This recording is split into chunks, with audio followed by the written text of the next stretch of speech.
And the podcast has returned. We had to take a few weeks. Or I had to take a few weeks. I've had some issues lately. Like, my freaking power is going out, and just the internet's down. It's been a mess. But the podcast is back up. I'm going to try to keep these going up as much as possible. And today, we got two.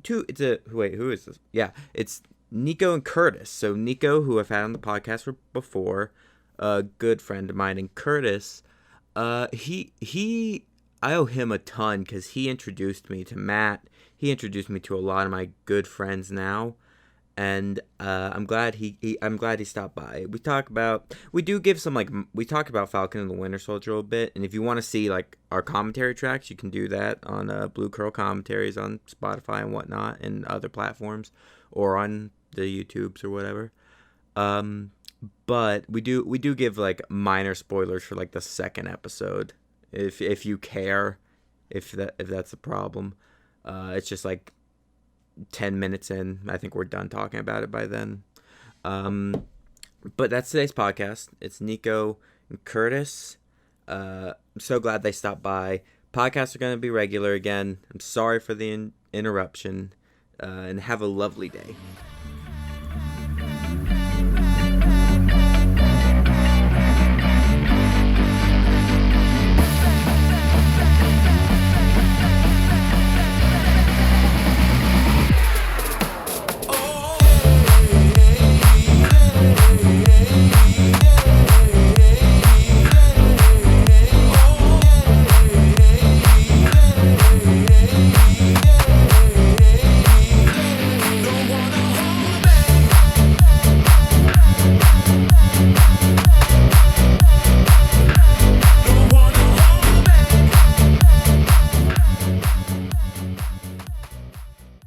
Drinks are here, by the way. I'm Niko. Don't make it a thing. This isn't that show. Wrong show. This is the show where I really don't care. Like, it's in the title. I tried, right? What's in the title? Don't care. I don't really fair. care. Like, the show, like, I haven't... You don't have to... This isn't a movie theater. You don't have to discreetly open up your soda. It makes it so much worse too, you know? Like, sitting there. This is gonna be hard for you to like look at me but talk into the microphone. I gotta talk. Oh, okay, yeah. you're correct. Oh. Because like instinct is that you look at me, but and there's an explosion. No? We survived. Listen, that couch's so beaten up from cats. There's nothing you're gonna do to that like a feline hasn't. This shit's weird. Have I told you guys about the weird thing my cat's been doing lately? And I like it's a problem. Just open the. I was you. Lately they've been pissing in places they shouldn't, and the place they've chosen, I know which one it is too. It's Scarlet, one of my cats. She's decided that my shower is the location that she is going to pee. And listen, of all the locations in which I don't want her to pee, but she's going to pee in anyway, at least it's the place where I can turn a knob and clean. Yeah. Right. You know, like I do have to clean the shower out, but like if I can just wash it, the first couple times it happens, I can wash it down the drain. And then, as long as it's not, like, more disgusting. This is gross. This is a weird conversation. But, like, I can't let her near my bed. I don't know if it's a location, like, a thing where it's, like, where I'm at the most. Because if I let her where my bed is, she'll piss there. She'll piss on the bed. And She's done that recently? No, I have, like, not recently, because I haven't let her in there. But I have like a plastic thing under my sheets, because if she opens that door, because of course that door doesn't latch worth a damn, and she is able to push it open and walk in and do that, I'm not down a mattress now, you know? Yeah. She's marking her territory. Serene, she did all the time. Like, just go to the bathroom. You would see it in their eyes too, and you know they're gonna like, they're going there to go to the bathroom. Yeah. And I'm like, no, stop. I saw this TikTok recently, and it was this like woman teaching your cat how to pee in the toilet, and it's like you put Yeah, I wish I I could. don't know what it's called. I but wish it's like I a could little... do that, but my cats are stupid. Like, they're real. Like Scarlet and Ripley both are stupid cats. Yeah, I think it's like something you have to teach a cat when they're younger. Like it might be too late now for them. It might be for Scarlet. Ripley's still really young, Oh, okay. so or like she's less than a year. Okay.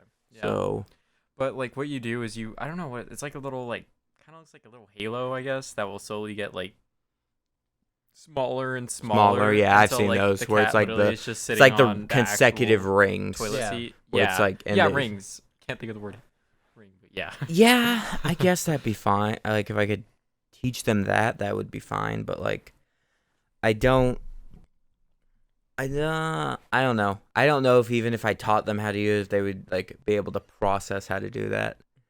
I'd like is Sabrina like if you had to rate the intelligence of your cat, Curtis, on a scale of 1 to 10.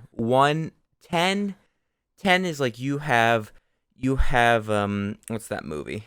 Shit. Or like you have the Einstein or you have like the super intelligent cat. You have the Like Garfield? Stephen Hawking of cats. Yeah. And then on 1 you've got like the legitimate like Dumb and Dumber freaking any character Adam Sandler has ever played, that level of intelligence of cat. Like, I'd give her a 7 7 for intelligence. Okay. With the stipulation that like she will not use it for any kind of good reason. Like she knows what you want, but she's just like, nah, I'm good. I'm not gonna do that. I just realized like I in no way gave I don't do the instructions, but like I in no way like even recognize like how we all went to high school together, and that's like how we know, and now we all chill on Discord, and that's like it's through you that I met Matt, and now me and Matt make shit together, and how I met Anna and a bunch of other people on our server and stuff, and Niko, you were on commentaries the other day. You were. I was. We did Falcon and the Winter Soldier episode 2, and I don't think we're gonna have 4 people on that show ever again. No, we were talking way too much. I think we were like enjoying it. We were like, I got what was going on, and I feel like editing back that episode, I feel like we came off like we hated the show. We were hating the show way more than we do.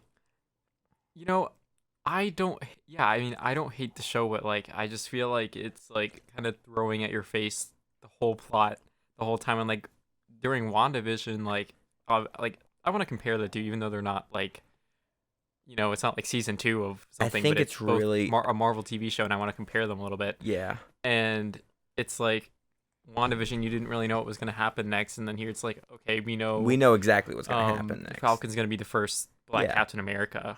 But Well, second, we've now established spoilers for this. There's some. It's not that big of a deal. What happened? well, not second technically. He might have been a super soldier, but he wasn't Captain America. But like, Yeah, well, that character who this is minor spoilers for Falcon and Winter Soldier. That's that character they introduced in the second episode was the Black Captain America comic book wise. Like that name is the Isaiah. I can't remember his name. yeah, Isaiah. That was their thing. But I do feel like this show is definitely like, as of right now, it's definitely more predictable than WandaVision. I had no clue where WandaVision was going or what was happening. It was also a much slower burn of a show, and I think that gave it a benefit where it's like, looking back on it now, I know like even in our final thoughts and stuff like that, I talked about how I felt that that show could have been compressed down to like a 2.5, 3 hour movie. Thinking about it now, I might have been wrong because I'm with the advent of now seeing some of Falcon Winter Soldier. That show has been, I feel like it's granted it's only 6 episodes, but I feel like there's no suspense building. Like I feel like there's nothing. I feel like it's just like go to the next thing, propel next. Yeah, it and made then you it's like good. look forward to the next episode, and like, Falcon and Winter Soldier. It's like, oh, okay, I guess we got a new episode on Friday. Yeah, that's exactly it. Like it's not like I'm looking forward to Friday to look at the new episode. And can I be honest? From someone on this side of the fence, the YouTube views reflect that Falcon and the Winter Soldier isn't like our commentators for that are not doing nearly as well as they did for WandaVision. So we'll see. We'll see. I want it to be. I want it to be good. I want to know where it's going. It just feels tame. Is the best word for it right now. And even though like a few scenes really do stuck out, like Isaiah's introduction, and then the scene right after that of the two of Bucky and Falcon getting stopped by the cops. Those scenes do stick out, but that's also I watched the second episode yesterday. I can't really tell you what else happened in it. You know? Yeah, I mean it's like it feels like a lot more was like I guess you could say like it feels like they put more work into like what was going on in WandaVision, especially like the old furniture and the old like style of like Yeah, they knew what they were making. They like, that was replicated so every cool. era of show perfectly. You know? And like also you looked forward to that, and it's like okay, we're looking forward to Falcon working on his sister's boat or his family's boat, I guess, that his sister wants to keep. Oh my gosh, Like, I ragged on that so come much in on. that first episode where I'm like, Falcon and the Winter Soldier, watch this Birdman clean the poop deck, and this man with a metal arm go to therapy. It's just like, now granted, the action scenes, there's way more action in this than there was in WandaVision, but somehow the stakes aren't there. You know, like I felt the stakes in WandaVision. Like even when it wasn't like super heavy, dark stuff, it was just like, oh, here's some. There was always that underlying tension. Like you knew something was wrong. I don't know. No, That's I know all what I'm you're gonna saying. add about the Yeah. show. Curtis, I don't know if you're watching it. I have not checked. Is Falcon a super soldier? No, Falcon he's never had like super soldier. He just has serum. wings. He has So wings. what's he supposed to do with this shield? Because does he have like the strength to throw it like Captain does? So there's another character who they introduced who is not a super soldier, but he is able to throw it and stuff. Okay. Because like Vibranium's supposed to be super light, but like the whole reason that like Cap was the one that used the shield and stuff was because like the super soldier serum allowed him to like think and calculate like the math to throw and bounce the shield like super quickly. Yeah.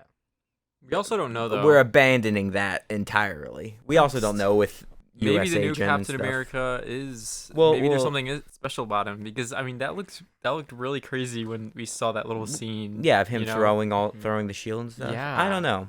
That looked kind of like We're still unnatural. talking about it like that, and they've succeeded in that right. That they've created a show that people are talking about. You know, like it's trending every Friday. It's a Marvel show though, so that's gonna happen. Maybe I don't know. Maybe their floor is our ceiling, but you know, I don't know. That was the main thing I had to like thought about after Endgame was like, okay, he's gonna be the next Captain America, but he doesn't have any of Captain's powers. Are you trying to fly around and just like hit people with the shield? That's exactly what he did when Oh. he in comics when he was Captain America. He just was like, "Oh man, I have wings, but like man, a shield is useful." You know. I've had some like personal shit the past couple weeks, so like the podcast like took a back burner for like a week or two. But so like I've still been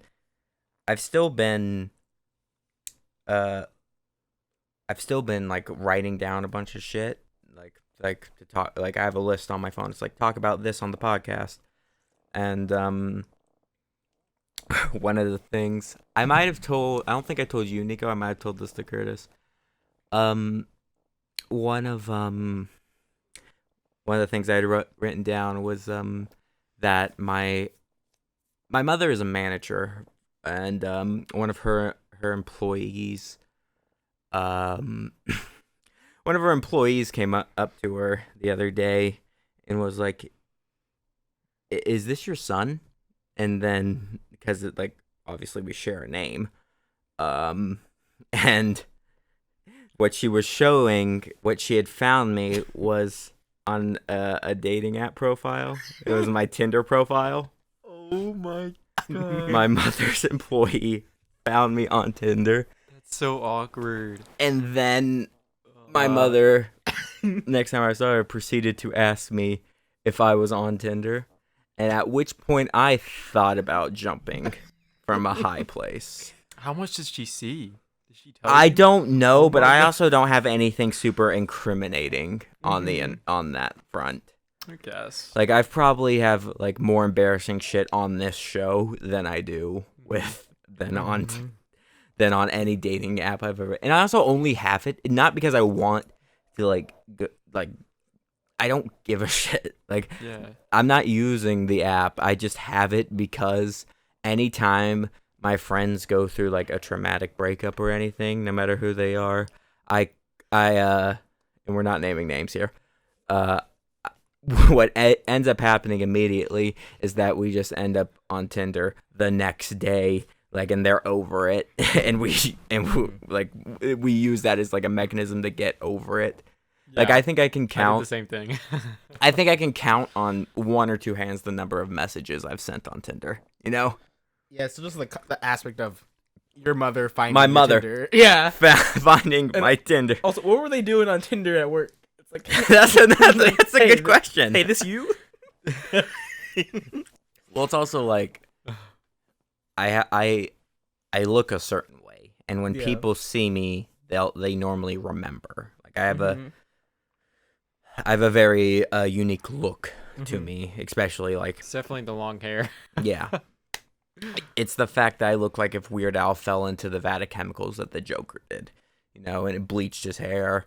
It's the fact that that's what I look like that I think prompted her. Also with the name and stuff being there,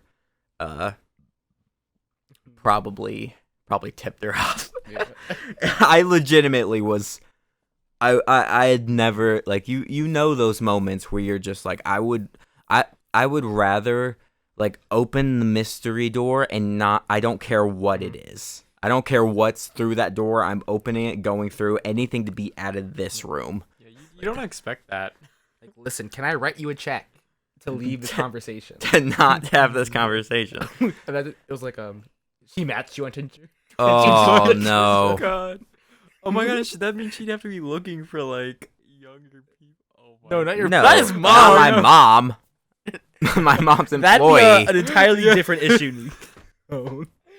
I'm gonna make that clear. It was my mother's employee who found me. Yeah. You'd had some problems. And then snitched. Also, she's a snitch for one. Yeah. I mean, it's an interesting like conversation piece that she can get like some brownie points with her manager, like have a nice joke or something. I don't think that's a good association. Like, you don't want. Is that it? if- I don't know. She wants to like have something to talk about and like maybe move up in the workplace. How is this? I want to know. Okay, here's. Let's role play this, Niko. I'm your manager. You have come across my child's dating app profile of choice. How do you start that conversation? How do you start this conversation? No, legitimately. Let's play this. Let's play this Okay, out. like, hey, I was on my phone the other weekend and I think I saw your son But on on- Tinder. on what? Yeah, on Huh? Tinder. I saw your mom. Yeah. You saw him on the Your son's Tinder like- box. Yeah. He's starting fires again. Damn it. Yeah. I didn't swipe right though. I don't know. Well, how else are you supposed to start the fire? You start striking down, swiping right. That's how you do it. Rubbing those sticks together. I love you as a manager, but I don't know if I could deal with you as Whoa. as a mother-in-law. That escalated very quickly. Oh, what else stupid ass things that I write down that happened in my life? John, I like the idea that, like, as the manager, you knew what Tinder was, and then you're like upset that I didn't swipe right on your son. Like, It's like, whoa, you didn't What's wrong with swipe him, right huh? on Tinder? What's wrong with him, huh? You didn't? Whoa, you saying my son's not good enough for yeah, you? right? Fire him on the spot, you know. Hmm. Yeah, maybe that You're might not have been- fired. Wait, did she swipe right though? I Did you say- don't know. I didn't Oh my God, match maybe- with the maybe employee. she's- I didn't match with the employee, so I'm taking it either I swiped left or she did. Or you both swipe left. That's also true. If I had that question, I would not have asked far enough to get to that point. To get Like, to that what point. they say, you know what I mean? I don't know. My mother's cool though. She did not Just care like at all. show's phone. That's Yeah. not what it is. I'm your also son? an adult, Right? so That's- like that's what I'm saying. That's also another way to get pointed to your manager, right? Like, on the off chance that she didn't like it, you wouldn't want to associate yourself with a negative thing in her life. You yeah. know?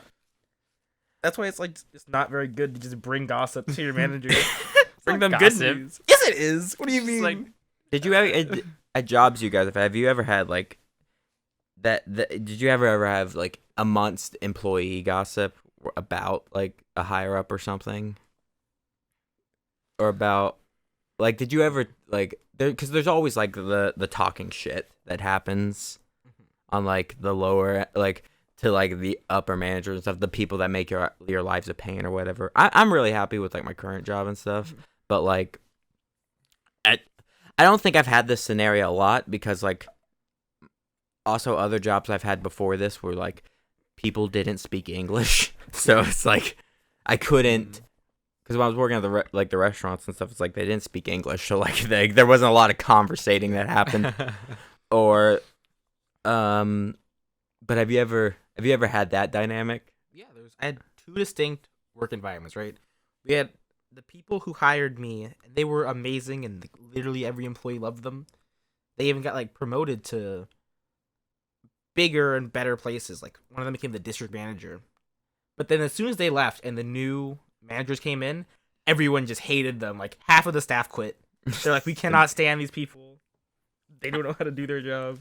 That's the worst when it's like they don't like when Yeah. you're more qualified for their position than they are and they're getting paid more and are also above you. What other stupid things did I write down to talk about on I would just like to add that I do not have an experience like that because I am just getting my first job right now. You're working well, your at first Star- job in like the proper I've had like other things but like in a proper like structured in the workers hierarchy of manager and trickle down from that it's like the tree branch that like society has created that somehow you the illusion of building up and like being able to work higher and higher. I went on I it. did That was DoorDash, a tangent. so Yeah, that was like, your thing for a long time, and you were making yeah, decent I mean, money. I was still doing it. Like I was making like 600 a week when I was like doing it every day, and like that was nice money. Mm-hmm. But I mean, it was just really nice. I didn't have to deal with anybody. Like you guys, you're saying you have your problems. Like I didn't have to deal with that. I When just I did my when I worked for delivery and got my Instacart, money. when I worked for Instacart, it was the same way. It's like cool. I don't have to deal with anybody. Exactly. It's done. You know. It's very convenient, and you can do it whenever you want. And you know, you just can stop working whenever you want. You can listen to your own music. That's a big thing. It's like any job I've had where it's like if I'm allowed to like listen to music or something, even when I was like doing delivery and stuff, that was like that made the work day go by so fast and made it so much easier and more fun. It was just better all around. The other thing I had wrote down to talk about, the only thing of note, I was working on a paper for a class I'm taking. And it had to be done through our school's website. It was like one of those like regurgitate essay type deals where you just like go down. It doesn't matter you structure it as best you can, but it's not like a formal like MLA paper. It's just like you're timed. Spew as much information to prove that we taught you something. Because that measures our success as an education system, that you're able to just repeat some lines of text from a book. But what I've had a lot of tech issues the past couple weeks. It's been annoying actually, but in the middle of the like I was almost done with this typed out essay thing. I got a blue screen. I blue screened right at the end of it, and like Oh. because my school's website is an actual piece of shit, as many schools' websites are. It was all gone. It didn't save any of it, and I had to just redo it all. It was timed. Mm-hmm. So how does that work? It was like, let's click this button. You have 90 minutes from this point onwards. Go. It's like, no, it's like, here's the test. You answer all these. You have this long to complete the test. Do your multiple choice. Write the essay. Done. Okay. And I had to redo it all. How did you do that in time? Did you have to like ask your professor or something? No, because like, it didn't save the attempt essentially. So I had to redo everything. But like, it didn't count against me. Damn. It was a mess. It was a mess. I was annoyed. What things have annoyed you in the past week? Not too much personally. I've had a pretty serene last week. PayPal existing. As PayPal. it has annoyed me from this last Tell me more about this PayPal thing. You talked about it Alright. when you pulled up. So, I'm selling some cards on PayPal, and somebody asked for a refund. I was like, Magic okay. cards? Yeah. Okay. And I was like, this is no big deal. You know, I'll just like send them $18 back from my debit card. Uh-huh. No problem. Go on PayPal.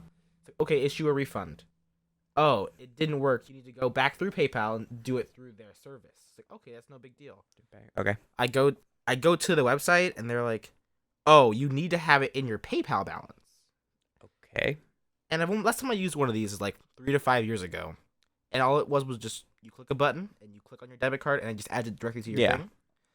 Direct deposit. As of last year, they did an update where it made it so in order to add money directly to your PayPal account, you needed to get the PayPal debit card effectively. So you need to sign up for their card and get it delivered to you, and then you can add money to your balance. You know 100% why? You want to know What? why?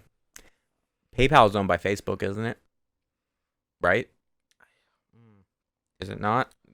Okay, Google, while hold you on. look that up, isn't there not PayPal gift cards? Yeah, there are. It wouldn't You add it directly to technically your buy a balance, though. Oh. Oh, Wait, are hold you on. sure? Because Is- it's gotta put it in your balance. I think it would. Are there PayPal gift cards? I feel like I've seen Yeah. them before. I can't think of any that Then I've you go to like seen. what do you do with after the this? What do you do with a and check it out. PayPal gift card? You put it on your PayPal and you have a That's balance. Okay, You just no, get a Visa. this is weird. PayPal is Hmm. owned by eBay. No. They separated, didn't they? Did they? Yes. That Okay. was in their thing. PayPal, I think, has some kind of link to Face. What I was gonna say is like if they are owned by Facebook, then I guarantee because Apple has their chart, they have their card or whatever that they announced like a while back. I don't know if it's out or whatever. I don't use them. PayPal But- and eBay are interconnected to the point like they've been together for over 10-ish years. So all transactions go through PayPal generally to some extent. Mm-hmm. But when they separated, they still had their contract. So it's like, okay, we'll keep going through PayPal, but we're going to like slowly cut ties over time because our systems are so intertwined with each other. Okay, so like they're so connected that like technically they at one point they were one and the same, but then like as they branched, they had to slowly diverge from one another. When I think about PayPal, I'm mostly thinking about like the fact that Elon Musk made it, and that always surprises me. What? I didn't. This is a new fact. From what I- Elon Musk made PayPal. Why is he? I'm pretty like, sure. I'm pretty sure he was fund he so made many PayPal. things. That is insane. Man, if only we had the internet. That's why he's But rich. You get on that. Okay. So Did Elon Musk? Oh, I don't like that this auto completed. The startup acquired by Compaq, $370 million in 1997. Musk co-founded the online bank XCOM, which was PayPal. Huh. Mm-hmm.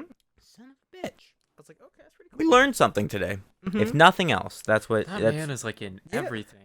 He Like is. spaceships, PayPal now. LSD. Yeah. Yeah.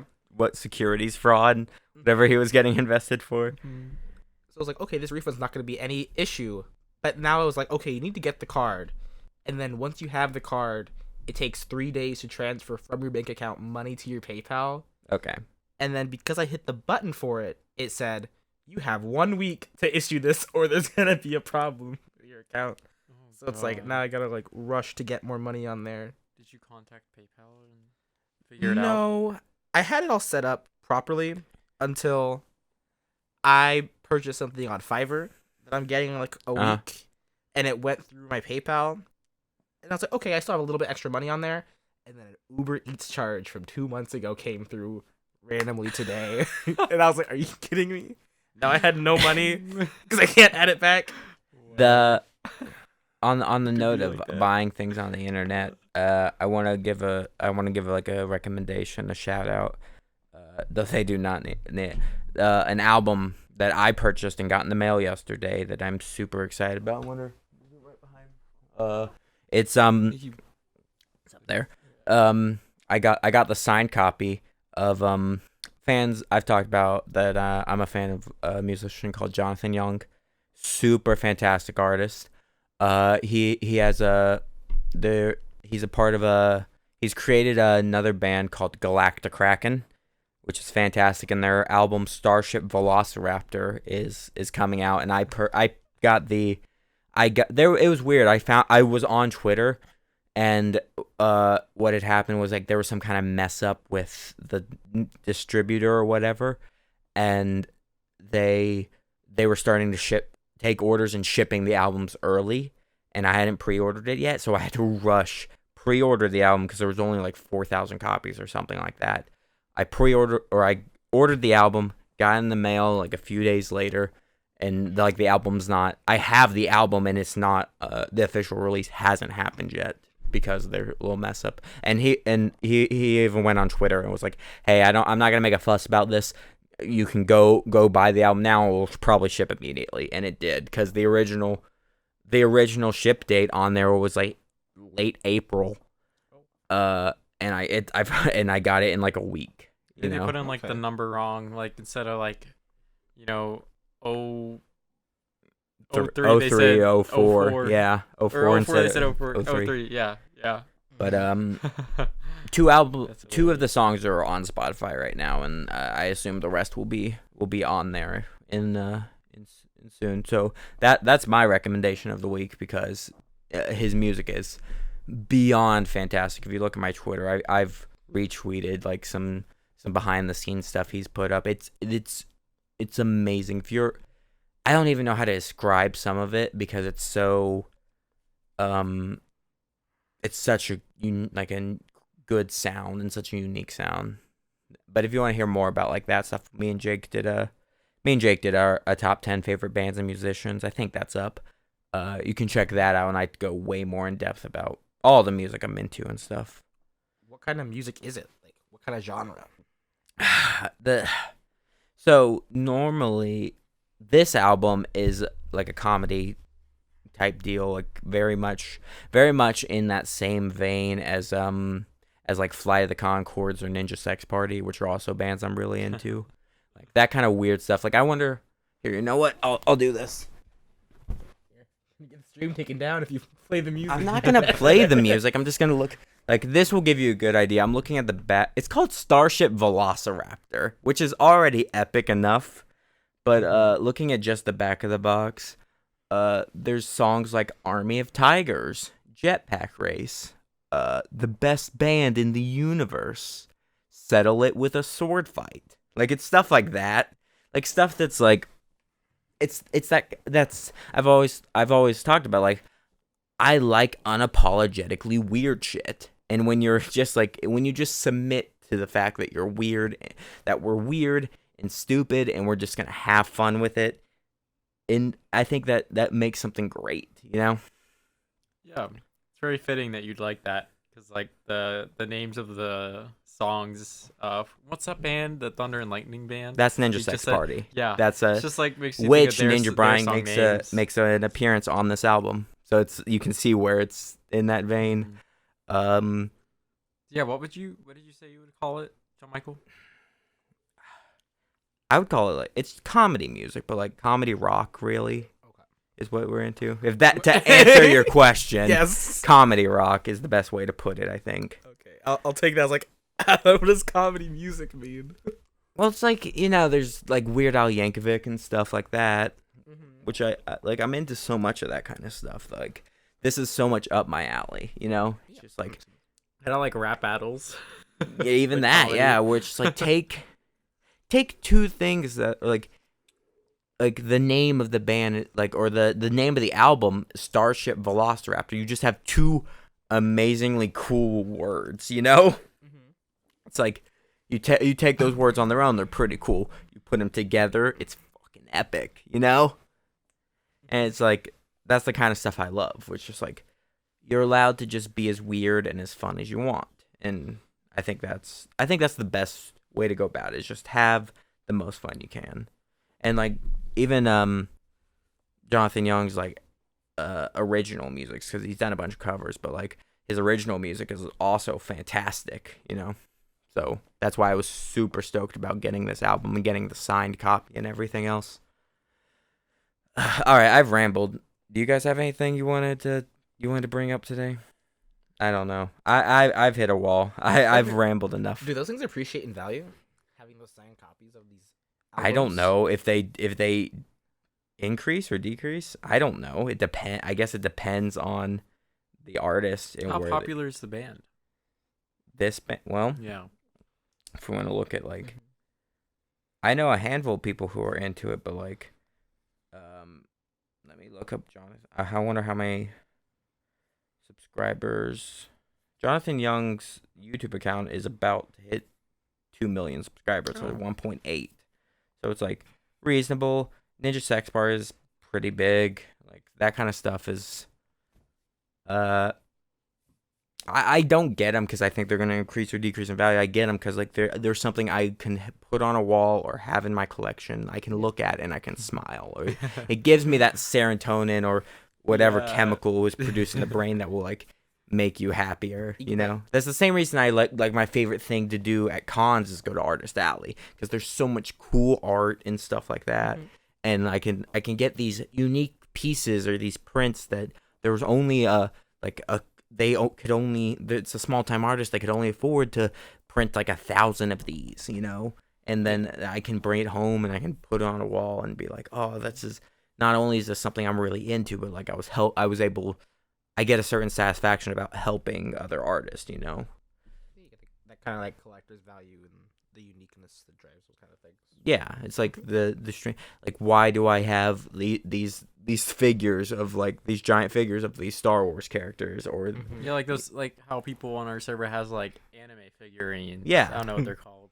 yeah, Do that's they have, the anime. do they have a name to Oh them? yeah, Matt. Yes, Matt has figures. a bunch of Just anime figures. figures. They're Okay. just I didn't know anime if they had a special name to them. But Yeah, and then like, why do I have comics? Why do I go to my comic shop every week and pick up the books that I'm most excited that are coming out? Because I can support them through digital means, but like I also like having the collection of these books. Speaking of comics, I haven't talked about this on the podcast yet, I don't think. I talked to Matt about and Anna about it. That book I've got on the table there. Have I talked to either of you about it? Yes. I've talked to you about. haven't talked to me about it. Okay. The book I'm talking about is called The Last Ronin, and if you are a Ninja Turtles fan, go read this fucking book. It is amazing. So IDW has been publishing these Ninja Turtle comics for like over a decade at this point. It's been a while. And Last Ronin is this this alternate out of continuity future of the Ninja Turtles, in which if you'll hand me the book real quick. Yeah. It's right there. It's on the coffee table right now. But the book is The Last Ronin. And when they were teasing this book, all they showed us were these teaser images of one of the turtles wearing a black mask with the other 4 masks dangling from their side. And they had broken versions of all of the other 4 weapons, of all 4 turtles' weapons. So like the book opens and 3 of the turtles are dead, and you don't know which one is the last remaining turtle. And it's this like dark apocalyptic future. I think it's only a 3-issue run, and 2 of the issues are out. The last issue keeps getting delayed. I have to keep asking like what day it's supposed to come out. I think it's like May. What are you pointing at? Do you want me to take it? Yeah, here. Put it back. That's my other recommendation. Go buy Starship Velociraptor and then go read The Last Ronin. If you like Ninja Turtle, like even the Turtles was talking about like that's something that's like unapologetically stupid. You know? Like that's like you just took a bunch of words that sound cool and then put them together and they're even cooler. Teenage Mutant Ninja Turtles. There's a power to stupid that I love. Just like the music. Just like that's what I'm saying. Right? It's like it is. There's something powerful in just submitting yourself to stupid. That's going to be the title of this episode. Submit yourself to stupid. And that's basically like collector's items where you bought those from your local store, right? Yeah. That's the big thing. So you can get those kind of things online, but it feels so much nicer and you have a better story when you go buy them from a place you know? Yeah, in Last Ronin, especially, the first issue was a pain in the ass to find because it sold out in about 10 minutes at my local comic book store. And then they realized how much this book was selling, and the second issue was extremely easy to find because they started printing more because they were like, oh shit, people are reading this book. Did you pre-order it? I did not. I should have. I was like, surely this, because it's IDW, it's not Marvel DC, so like it's not. Even though these books do sell really well and they've been going a long time, I was like, I should be able to. I don't need to put it in my pull list or anything, but and I was wrong. I get that. I get a feeling all the time, man. It's like, okay, this thing's not that popular. No. I don't like. It takes like 5 minutes to pre-order it. It's not worth the time. It'll be there when I go there, and then it's just gone. When you get there. We had that recently. I was You're really into magic, like more than anyone I really know. There's one person I know who I want to get on the podcast, who's also really into magic. Me and him have played a lot. Do we know him? Do you know Malachi? What? Yes, I know who Malachi is. Yes. I haven't talked to him since high school. I should call him. I think did we play? Did we bowl with him? Yeah, we went bowling in the before times, pre-COVID. Yes. We went bowling. That's what I was thinking. Yeah, I should talk to Malachi then. John, the new Magic set that came out, right? I was like, this thing. Is that like the one you were showing me, the Cupid art or whatever? No, this is all new, right? It was a remake of a bunch of old cards, and I knew with the stimulus checks, it's already making literally every collectible card game boom. Like, Pokemons are at least double the price to even 10 times for some cards. And the Magic set that just came out, it was pre-ordering for $150, right? And for a set or it was a box. Okay, it was like 36. And then during pre-order times, it's like, hey, that's when the Sick of Stimulus got announced, and that thing shot up to $210 per pre-order. And people were like, that's a lot, you know? Wow. Okay. And I was like, do I want to pre-order this thing? No, I don't need to. Like, I'll just get some like when I'm casually playing. And then they came out and they sold out immediately, and now they're like $300 to $400 per. Yeah. And it's like, okay, I should have bought some more. When that Godzilla set was coming out, it was really hard for me to like hold my wallet and not, because like I'm such a huge kaiju fan. Yeah. And like that Godzilla, like those Magic cards, I was really staring at. I wonder. They're way more than you thought they were at that time. I'm telling you. Are they really? The lands one, like I was showing those lands, right? Those things jumped to like 4 times the value after the print run. Okay. So they're like 120 to pick them all up now. And then some of the cards are a little cheaper. Like the Death Corona one is not as expensive as it was pre-ordering for. Because like people saw Corona and it was like, oh, that's funny. Funny, yeah. Funny joke. People trying to sell for 200. Now it's like 17. So it's more reasonable than it was then. It's there's definitely been like either comics or Magic cards or whatever that like I have regret for not buying when they initially like draw, but also like there's a different environment in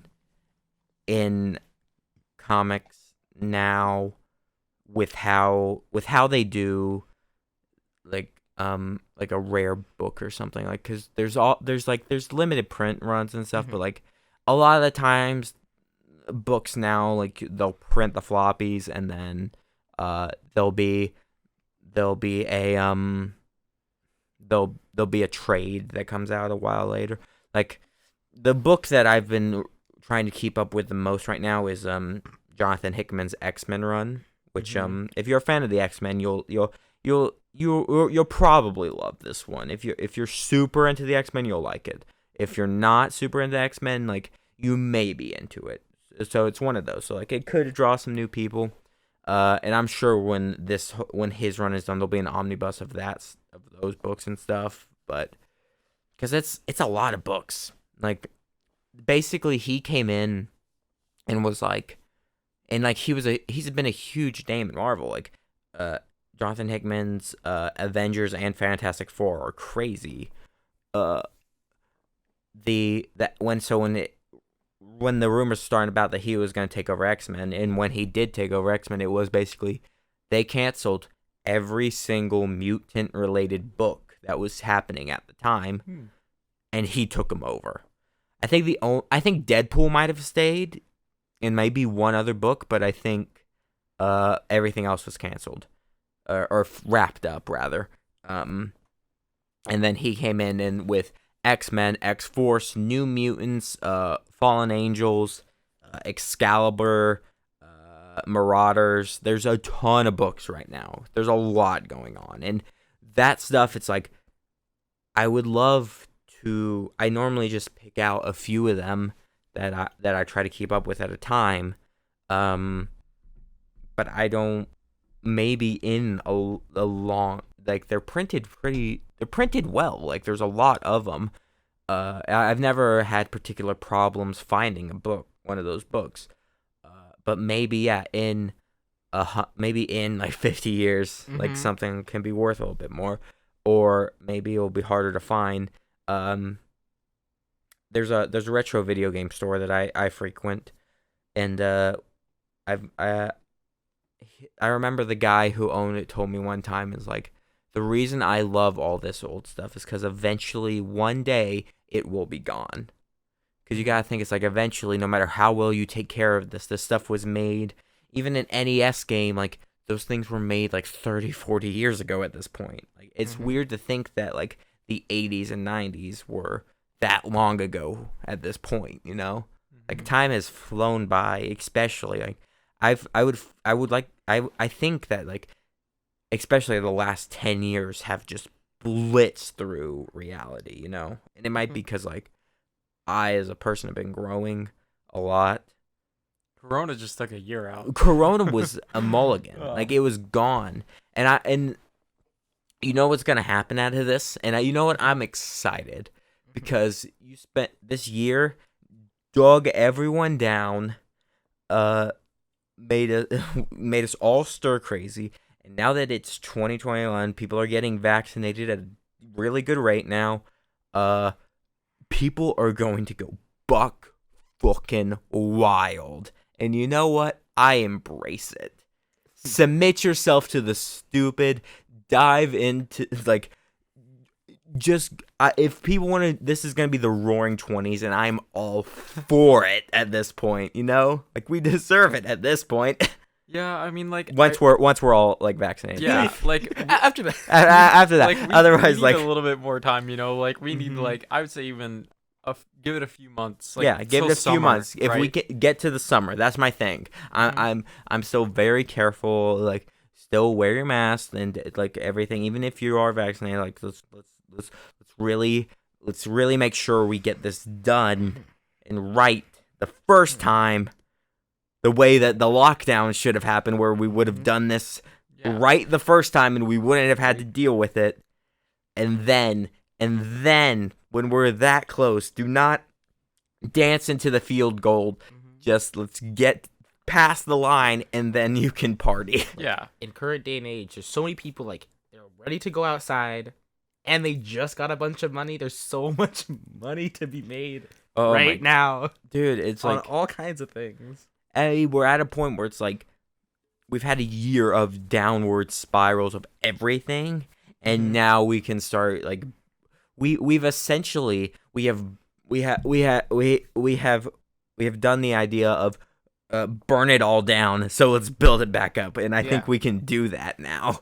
I'm just worried that people are gonna be stupid, because, like, just because they you will. know we have. What do you mean? Just because I'm saying I'm worried, and I'm saying, like, just because we have, like, the COVID vaccine, like, some dumb people are gonna say, "Oh, well, it's gone because we have the vaccine now." Like people still have it. Yeah, Like people still get it.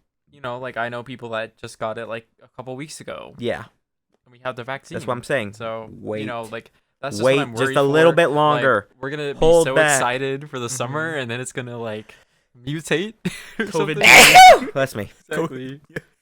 I just sneezed directly in the mic, and I'm sorry.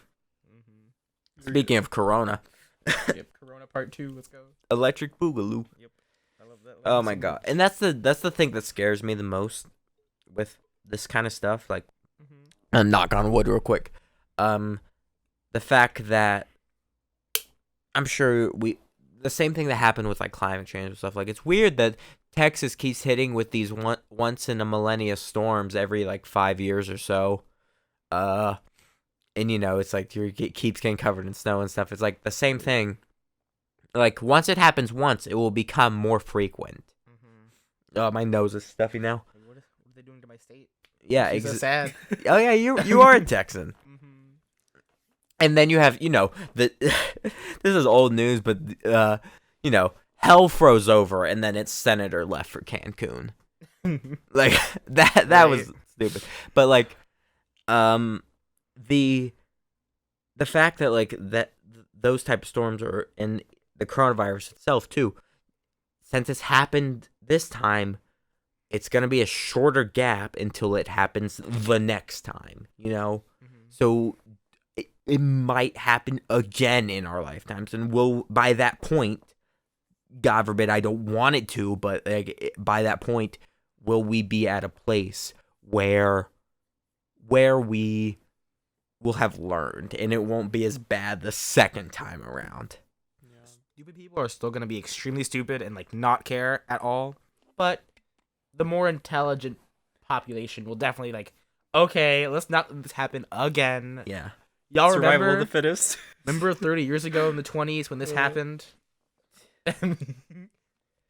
Remember toilet paper shortages? Oh my gosh.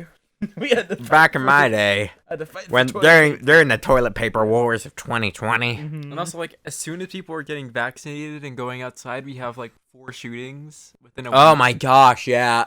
Yeah, I Oh. forgot the Insane. feeling of seeing that headline every day of the week. You know? Like Now it it's was 4 times in a week. 4 shootings. 4. Oh 4 my shootings gosh. now. Isn't that insane? That's awful. It's like, It's awful. I was like, it was that it's like that line. Did you guys see Deadpool or Deadpool 2? Of One of them. course. It was Uh-huh. one of them was like, I was like, life is a series of terrible shit with brief commercial breaks, and this has been the ultimate commercial break. But also we've gone so like somehow this terrible virus was a break from all of that terrible stuff, you Yeah. know, because or we inside.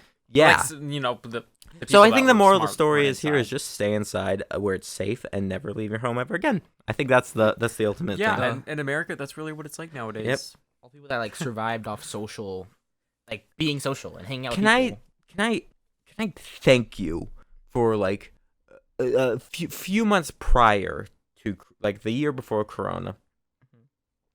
You invited me to the server and our server and stuff, and I've met people like Matt and our other friends. Like I've really come to like really value as friends, and like I've grown attached very quickly because that was the only social interaction I was able to have for a year, you know.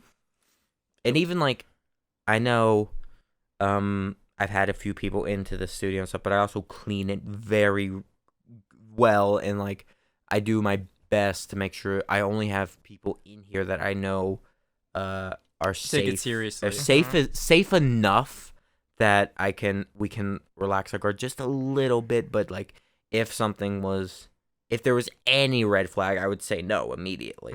You know, and I think that's the best I can do, really. You know, Having online friends became really valuable after a certain point. I think and it You know? really shows. It really is great. This tool, the internet, is a great tool for for that. Like I've made a lot of really good friends, and I really appreciate it. So thank you. Yeah, like you can become friends with somebody that you wouldn't normally just walk up to and say hi to, but like But we find each other through this one commonality at the very least, and then you start finding more and more commonalities amidst one another. And yeah, occasionally there's bullshit and drama shit, but like any normal social it's any group of friends.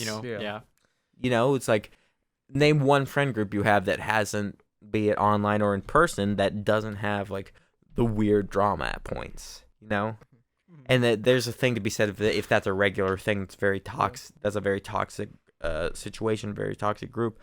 But I think there's a normal amount that you just like that just happens.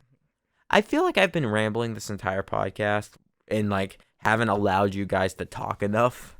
But it's also because like I haven't done the podcast in like 2 weeks, and that's you have a lot to say, Jamaica. I'm banked up. Pent up podcast. Yeah. I really should just do like episodes on my own.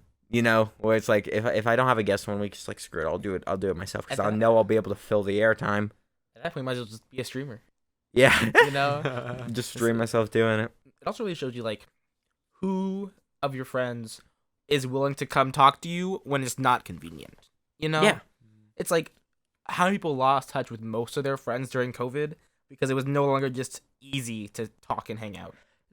At the beginning of COVID, where it was like where people were starting at the very beginning, when we were all scared of like, this might be the might end. Kill us. This might be this might be 28 days later, when we weren't sure what it was, when people were scrambling in like the food aisles at the grocery store. That something we take very much for granted were starting to not be there. They were starting to be empty, we didn't know like who was like really like who was like actually dying to it. We thought like even if we're young we'll die to it, but like we realize now it's like usually like the older people who have health problems. It's like that, but it's rare. Yeah, and we didn't know that. Yeah, that's what I'm saying. We have to, during the early days when we had less information. I did what you're talking about, where I texted a bunch of people, and I was like,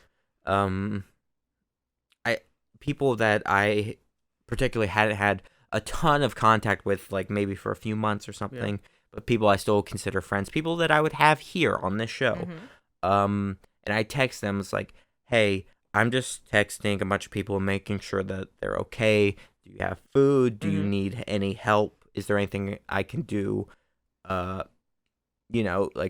Building my group, that if shit hit the fan, I would want to make sure that they were okay.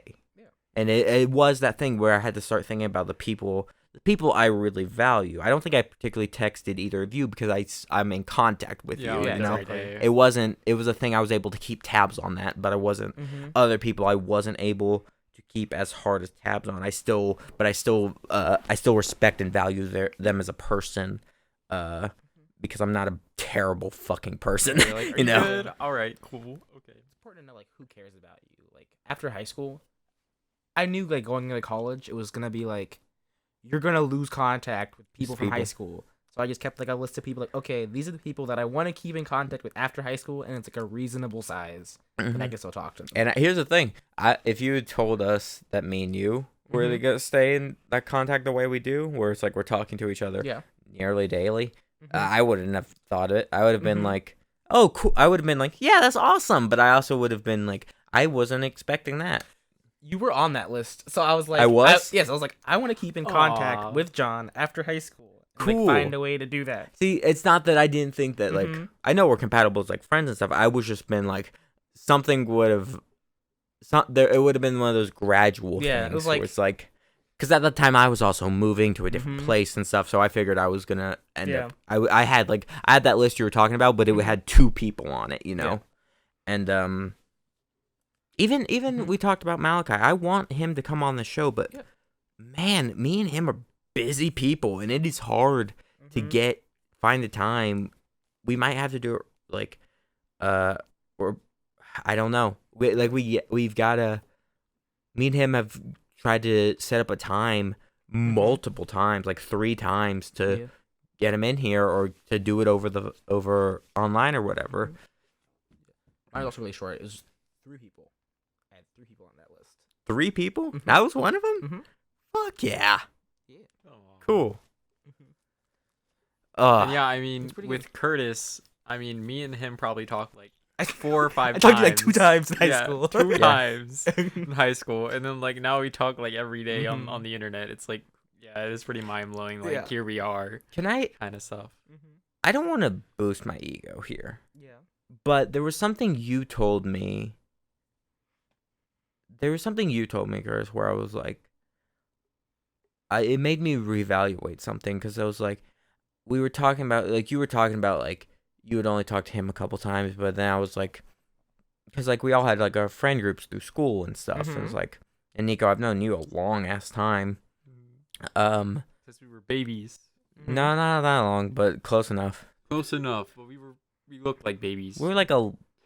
Younger that. than 11, I think, is when we started hanging out. I think That's it when was we younger started. than We knew each 11. other, but we were hanging out. we a knew lot then. each other for a long time, but then we started like hanging hanging out. out. Yeah, And like people around the neighborhood. Yeah. But you said to me, Curtis, that like I was talking about like I have a bunch of different friend groups and stuff, and it was like, and you said we were having a conversation about like being popular and stuff, and then you told me it's like that's what being popular is. You have a lot of different friend groups, and I've never thought myself as that. I've always kind of viewed myself as, and this shows where like my self-esteem lies and where I am as a person. Where I kind of always have felt ostracized by my peers, and to make up for that, I've surrounded myself by other outcasts and other people who are different or weird or we'll call it quirky or any other list of things. So it was like theater and anime nerds or artists and all these other things that were I've inadvertently become something I never thought I was. Yeah. You know, where I was like, I'm a social person. Hit you at once. I don't know. I still do. All through school, I felt like I was always the type of person who wasn't allowed to be a part of the groups or whatever. And I think I ended up like when I got into theaters and stuff and started becoming more extroverted, it really morphed, and I was able to. There was a quote from a comedian who said that if you're the type of person who doesn't give a fuck, you don't say that you don't give a fuck. Other people will tell you that like, yo, that dude doesn't give a fuck. Does that make sense, what I just said? Yeah. There's a lot of like... No, but I get that 100%. I think being that type of person, because I didn't care, I stopped caring about like what other people thought of me, and I think that inadvertently allowed me to become more of an extroverted person, and people started... I became more attuned to being around people because I had nothing left to lose at that point. Like, you can't... You hold nothing over me because you have already exercised me, you know. It's like that. I saw a TikTok the other day who told it was like, listen, you can't if there are anime nerds at a gym, you can't shame them because we've already been shamed forever. So like all you're gonna do is encourage us more.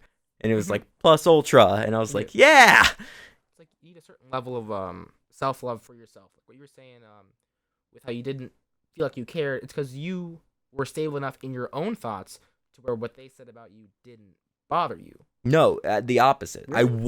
I wasn't stable enough in my own thoughts. So to do that, I suppressed it. Suppressed it, and I regressed into this emotionalist asshole who was allowed to who could be viewed. I always was like, it's fitting that I was acting more than, because I was always acting. I was always putting on this facade of like, this happy-go-lucky guy, but like I was so messed up in the head at the time that like, and was trying to work through my own issues, and like those issues became underlying that eventually reached the way to the surface. I then had to push past that, and then at the point where I am now, I've balanced where that facade that I put on of like being super happy and stuff eventually became what I actually was. Like I've method acted my way into happiness, and and even but I don't have to be that all the time. I'm a human being. I'm allowed to be depressed. I'm allowed to have emotion and be sad. You can cry at a movie all you want. I'm going to do it every day of the week, okay? Do you think this is why you like theater? Yeah. Like, I think this is the entire reason anything I've ever written, everything I've ever drew, everything I've ever done, I think is perpetuated out of this. Was perpetuated out of my middle school years of being bullied and being middle school was tough. It was awful. God. It was definitely like it led to the darkest point in my life, which is when I began to build that wall, and now I've been tearing down that wall like it's in Berlin.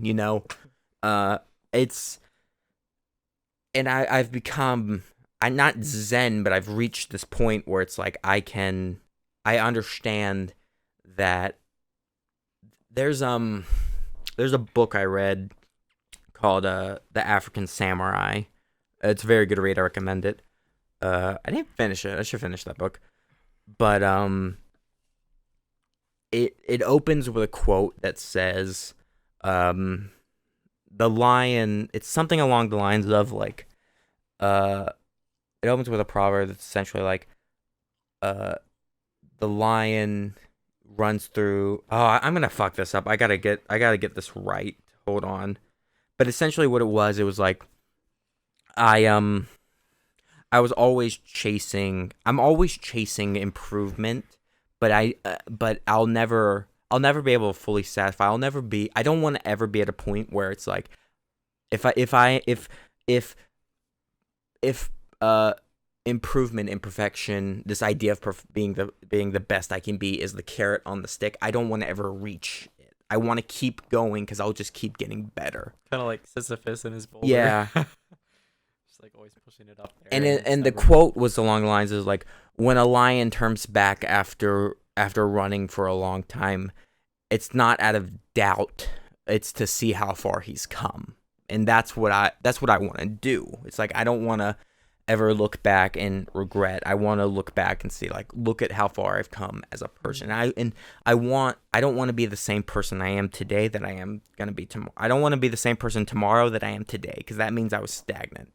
I want to always be doing better, whether it's emotionally, physically, maybe I learned a new skill, or maybe I did something else. And I think it's the best way to always feel fulfilled and for myself in my life. Anyway, I like that. You like I this? like that little spiel. Yeah. Little monologue. my internal. I'm downloading all of my issues onto you, and I apologize for that. But it's like, I don't know how we got here. I don't know how we got to this subject. It's fine. But do you guys have anything like that where you're just like, I have to strive to be improving something? I do. I keep a journal where I keep track of like improvements and keep daily stuff like that. Okay. Because I think it's very important to strive to be better over time, because you always have room to improve. Yeah. Huh. And I would not want to look back in a few years, as you were saying, and be like, I haven't come anywhere from when I was then. Because I have a lot of like goals that I'm trying to work towards, and you need to make constant progress, because it doesn't happen if you just wait. Okay, in 10 years I'm gonna be this successful. You need to start today if you want to get better. It's the Buddhist thing where it's like, the best time to plant a tree was 10 years ago. Exactly. The next best time is right now. Mm-hmm. And that's the whole reason I even started the podcast. I started editing more, making more videos and stuff. It's because I needed practice. I want to improve. Like, if you look at my thumbnails from they improved within even the first month of me making stuff, from the beginning of 2021 to even right now. I'd like the drastic increase in skill that I've been able to acquire. I can't imagine where I'm going to be in a year or 2 years from now, and how much I can improve on that. I'm always trying to do better, and I feel like that's, and like it's not out of some holier than thou. I'm trying to be better than anyone. It's because like no matter, it's kind of depressing because like no matter how good you become at something, you're never going to be good enough for yourself. But you're going to be your worst critic always. But you can always try your best to appease that and get as close as you can. And I've struggled in the way I've been able to suppress the depression and the depressive things that come out of that thinking for me is by understanding. It's just one quote I say in my head all the time. I think I just made it up or heard it from somewhere else. It's just like, there's beauty in imperfection. So I'm very much a perfectionist, and perfectionists have the issue of never amounting to anything because there's nothing they ever do will meet their own standards. So I've had to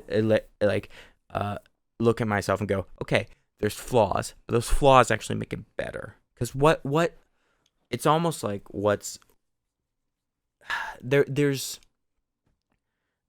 it's like the whole like being like the stupid thing. Like, yeah, it was like I listened to some stuff that like it would never be considered Beethoven or like something crazy like that, but it's something greater than that. It's something, it sparks joy, We see things like quite differently. So I have like the goals where I want to, like, these are the peak of the things that I'm looking to do, right? Uh-huh. But I know if I'm settled with getting to where they are, why can I improve? So let's just look at it as though I need to improve upon where I am currently, and that's what I would like to get better at. Let's say I'm like a level 2 at this thing, level 3, level 4. Level 4. Eventually, there's no cap. Mm-hmm. The goal is not to get to where they are; it's to surpass the people that are at the top of your field. Mm-hmm. That's how you would improve on life. Okay, so you got more of a kind of a competitive nature to it, I think. No, it's not very good to compare yourself to how others are. It's more of, I'm going to improve myself, and then maybe eventually I'll look back and see, oh, I've eventually passed this person. But it's all about your own self-improvement. Yeah. I mean, it's always good to improve yourself because, like, at the end of the day, throughout life, you're always going to have yourself. Like, through everything. You're living your 24/7. You have yourself, yes. At the end of your life, you're looking back on what happened. The only thing that's going to matter is where you got to in your own life. It does not matter where your competitors got, It's your own, like, life audit where you're seeing, what have I done? What have I accomplished? So it does not matter what anybody else has done. So you should always be focusing to improve on yourself. I feel like we I don't know how we got here, but we struck a good chord here. We've hit a good nerve where it's good. I have these kind of head therapy sessions, and that's a very quick way to become like very egocentric of yourself, but I try to apply the same like writing principles that I always ask myself to myself in my actual life, where the question is never what, it's why. It's why. So I'll ask myself, it's like, all right, I feel this. Why? Okay, because of this thing. Why? Just keep doing that, and that's very clearly that can very easily turn into a spiraling, like everything is connected and everything is meaningless type thing. But it can also, if you can manage it, it can also quickly become a way to discover the root of your problem, because that's when you use that for like a character, that's the quickest way to get to the root of their conflict. If we're all characters in our second act trying to eventually reach the third, we need to understand each step of how we will eventually get there, like, and how what is the logical progression. Actually, this thing that I read where it's you are not the person, like, controlling your body. You are the person trying to convince your body to do things. Yeah. So it's not about what's the thing you want to do. It's what can you convince your body to do. Mm-hmm. Like it's a sim that can like fight back. Do you ever feel like that? Oh my god. what I was talking about earlier was like for a while I was portraying the happy person instead of being it. Do you guys ever feel like is there a disconnect between who you truly are, and the person you are, and how you portray yourself? Because my goal, I think, is to try to get those two things as close together as possible, and not becoming this unfiltered, just complete raw version of myself, but bringing that raw version of myself to something that is presentable and is being able to function in society, and bringing that line of like putting on this facade of like the person I want to be, and bringing it back to that other line of the person I really am. Yeah, for sure. I have like a more physical version of myself that's like a little more like outgoing video game than the more philosophical side of like need to like get together, like, hey, you don't. Yeah, I wonder which one came here today. They both did at the start. Yeah, that's a good point. They both just we in the split up in here. You ask me like the right question, you'll get like a completely different person who talks entirely differently than I the know, other. it's weird. Even like my voice changes. I don't even know too. how long we've been going. It's been like an hour and a half. Have we? Has it been an hour and a half already? Probably an hour 20. Yeah. Nico, can you see that clock? It's 9:34. I cannot read that. Okay, hold on. I probably need glasses at some point. I don't know. I got an optometrist appointment in like. Okay, we still got time. Was it an hour 20? What? Was it an hour 20? Was I right? Hour 14. Okay. And the show's Close normally enough. we got like Got it. 15. We can do like 15, 30 more minutes. You said your eyes are bad. We're gonna get off this real subject for a minute. I've got an optometrist appointment in like a month because they were so packed because we're getting out of COVID. And I think they just opened back up or something, or like, or finally like. I mean, more people are willing to go outside now. It's not they're vaccinated. And listen, it's not even that I want to go. I need to go because like, I don't know if you can see with these glasses I've had, but like they're the coating's coming off of them, and they're like the frame is bent. I see. Like, when I got my glasses the first time, I can't see worth a shit. Like it's like. It's because your eyes adjust to the glasses. The glasses, yeah. So the more you wear glasses, the worse your actual vision gets, which is kind of a problem. I mean, yeah, and but then also you need like stronger glasses because your 'cause vision the eyes actually are- gets used to the vision of the glasses. So yeah, it's a lot. It's So very frustrating. That's why I don't want to get glasses. I know, but like that's how I feel about it. even I me don't want prior vision to to be this, that I bad. need the things. Like I think I'm gonna get some contacts, really, like because like I'm at the point where I'm wearing these like all the time. Do you not like them? I like them. I like wearing glasses. It's just not. There's times where I don't need to be wearing glasses. Like if I'm doing physical labor or if I'm working in the shop. The reason these the clear coat or like the protective coat on these is so messed up is because of working like on that workbench over there and like working on props and stuff, and like stuff gets flung everywhere from a Dremel. I know I should be wearing like proper eye protection, but like I don't. Listen, I don't always. Okay, like you're supposed to. I know that. Don't give me shit about it. I know. It's just like sometimes you forget. And like I don't know. Ultimately, I'm gonna get LASIK one day. Like that's. I'm just gonna do that. What? You know, I'm just gonna get LASIK done. What's that? It's where it's like a surgery on your eyes where they correct your vision, and your vision will be fine. The technology is to the point where I can trust it and understand that it is going. Yeah, they've been doing it for a while. It's gonna be work. They've been doing. They've fine-tuned this. It's not gonna go horribly awry. The thing that I've read and like heard from people who've got it is like the thing you're not prepared for, or the thing that's like the most disgusting about it is not the fact that they're doing surgery on your eyes. It's the fact that the way they do it is with like a laser, and your eyes, you're not really prepared or mentally like ready to understand the smell of your burning eyeballs. Okay. You know, it's I like believe that. Should give you like a nose thing to like plug up your nose for them. I guess. Have you ever seen the thing where like, this is gonna get gross quick. Have you ever seen the thing where it's like, people who like clean up murders or like police investigation stuff with bodies involved?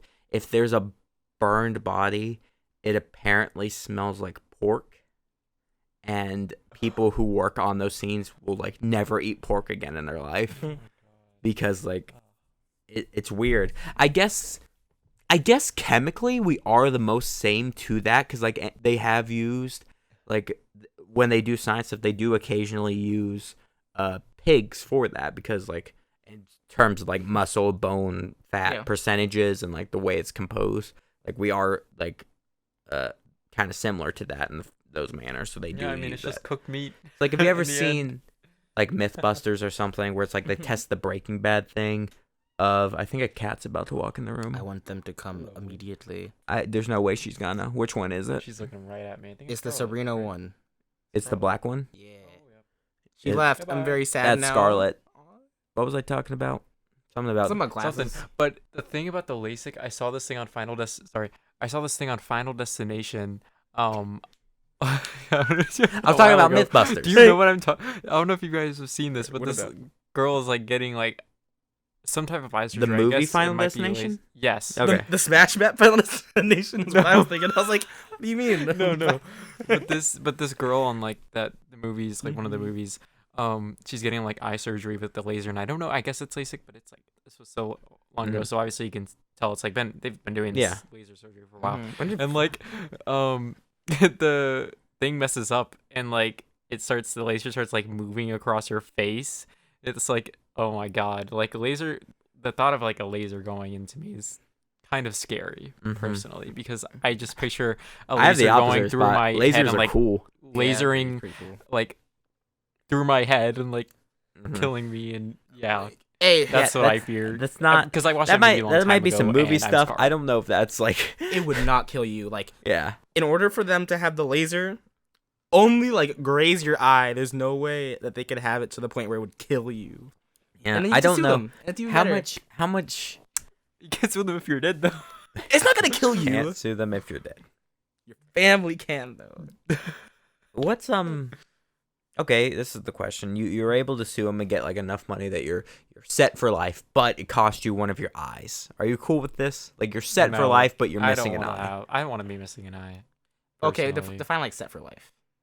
Like, you're not gonna. You can put this in like an You account. sue them for $95 You million. can put this in like an account that like you can draw like a certain amount, like enough to where for the rest of your life you'll be living at least a modest lifestyle. Let's say like 50,000 a year. On like. Yeah, we'll give you investment. that. We'll give you that because that's. You'd still be working. That's really tough, but probably. Probably. Which eye is the Damn. question. I don't know which one's right. I don't know which one's worse in mine. I think my right eye's worse. It's like that amount of money. You could just do so much Left. with Yeah, it. but like, what if like some murderers like coming in? You're just like you can't see them. And they're just like over there.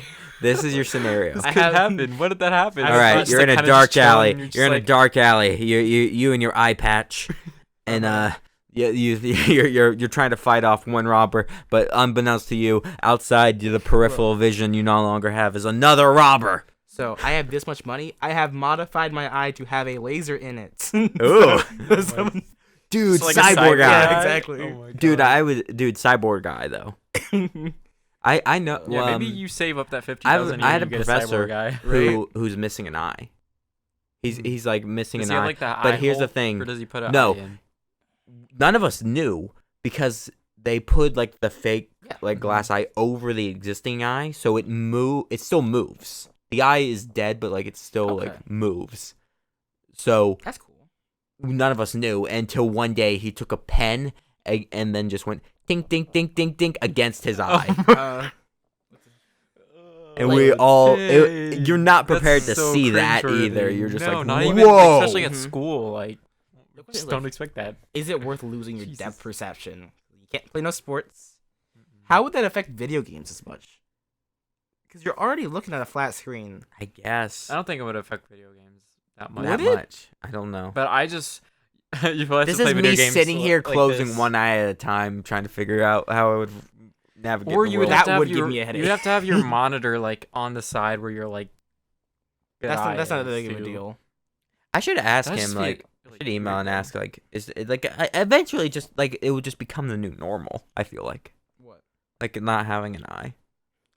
Yeah, it's And people also, live with like, it, you know, some and they live people it just fine. like looks weird. Like And, people, like, like blind people exist. Like they Right? they exist in the world. Yeah, I just don't want to like look at in the mirror and just see like a Would you empty, go glass fleshy eye, space, or would huh? you go fleshy space, or would you go eye patch?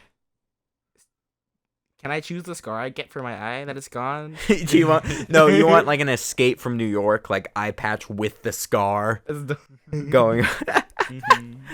Escape from New Little, York, like, escape from thing LA. going down like You get like some anime eyes. or, like Oh, Scar or Looks like- whatever, like Scar's eye. Oh, from Lion King. Yeah. Oh, I don't. I hate characters have the same names as other characters. Cause you're like Scar. I'm like, ah yes, from Full Metal Alchemist. It's like no, the No, lion. dang it. man. Did you ever think? I thought this as a kid that this was just a thought I had as a kid, and it blew my mind when I met someone that had the same name as me. I thought that your name was like unique and like you claim the name, and then it can't be you. No one else can Oh use my it. god, that would be. You know the names people would have. Yeah, I'm just like, did Oh, you God. guys think that all when you were younger? I don't think This I, was when I was I don't really think I really thought young. that You know my in-depth name, when I was John? young. Yeah. Curtis. Afro. The third. Good point. Good point. I'm like, well, You're the I had a pretty third, good so I idea. get. But even then, the third that makes it a unique name. Mhm. And that I thought that's why. That's it. That's Yeah. I thought that's why they did that. You're But I like, was internet like- You just names. mean like your like full name, or you just mean your first name? Your your full name or Oh. no, like not. I don't know. This was a dumb thing. And then when I was a child and I was in a pizza restaurant and someone else had like they said John Michael, and I looked around because this was before I was going by Johnny, Yeah. and I was like, and they were talking to someone else, and I was really confused. Yo, what the fuck? They stole my name. What do I do? I don't know. I realized today it's like I don't have a ton of memories before like 9 years old. Me too. I think we were talking about that the other day. With Like Jake. Oh my I think we God. were talking about on the podcast. Maybe I know, but I know we were talking about it when we were like talking about like some really crazy stuff like aliens and like, like if we're in. Oh, our this actual might have been a reality and stuff. conversation we had like Mhm. socially distanced in a driveway. Yes, that is what I'm Right. talking about. Yeah. But But that was a really stoned conversation for none of us being high. You know, yeah, Me and that Nico was sitting in the corner we're just like during that conversation. I yeah. don't know. Try to That's chime funny. in sometimes. Oh yeah, we were talking about dreams. Yeah. That was pretty interesting, and I told you guys about Mhm. that one dream I had where like I like knew I was in a dream, but like the picture of the dream is like stuck in my vision. Yeah. That was the craziest thing that's And I ever was happened in telling my you life. about how Oh my I God. direct my dreams. Yeah. Like I think this is why I really want to be a director and like go into film and stuff, is because like I direct my dreams. Like my dreams don't consist of like, I know dreams is like you're supposed to like it's people you've seen or whatever, but like or whatever that is. But it's like I create these situations, I create these scenes in which they're completely not like something else, and like it could be any genre or anything, but like it's not consistent. Like people I know like doing things. It's just like I've written a story in like subconsciously, and I'm like, Yeah. where was this when I had writer's block 2 days ago? You know, like where was that? Where was all this then? And then you just come up with that subconsciously, and then you wake up angry. Yeah, it's and like I'm your brain like taking damn you it. for a ride. I don't You know. understand, like people who like can think so far back in their memories. Like Maple can go back to when he was like 5 years old, Yeah. and as memories, I'm like what? Anything before third grade? I have one memory from before third grade, and then just like blank. Blank. Yeah. I feel that, Curtis. Oh my God. Okay. Like some people like can literally like by the day like Yeah, say like, remember. This is what it's happened. Insane. Just wait for lunch. It's like, what? They don't have photographic memory though. That's weird to me. It's really weird to me. Mm-hmm. I don't know. I I just feel like some people make it up sometimes because like that. Do you like not take in that much information to where like that stuff is really that important and it like stays in your brain. I don't know. That's just like amazes me. You don't gain much from it though. Like most of the time, they'd start their own anecdotes, and there's no point in be like, "Well, I remember back when I was 7 years old and I got like picked up, and like someone got mad at me." There's no point in making up a story like that. Like you can't really like, you can't make like a creative scenario out of that, or like, I remember like way back to this. It's not really disputable though. There's no benefit to it though. There's no benefit. Yeah, but some people make up. Like it could be like an example of like they created this memory, but like it didn't actually happen or whatever. Or like it happened in a dream. Ooh. Dun. You ever had like those dreams where you like, you've done something and then woke up and thought you did the thing, but you didn't yet? I had a time when I went to school in a dream, and then I woke up and I was like, I gotta go to school again. That was all a dream. I have this exact thing, and I can't talk about it on here because it is a script I've written and we will be filming soon. Nice. Like I can't talk about it because I had this dream and it is becoming a thing. So I'm like, is that something you told us in the driveway? Is it? I might have this specific dream. We'll talk about it later because I don't want to like. I don't want to give any like thing away about everything.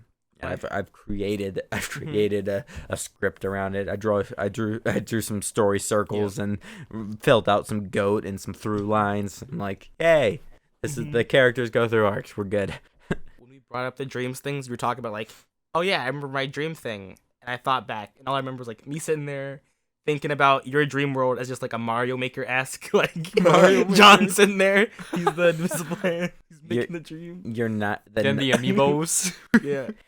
My brain is a Kaizo level. It's just like exceedingly difficult. There's also like theater curtains too, so it's like you open them up and there's your like scene playing, puppeteer looking.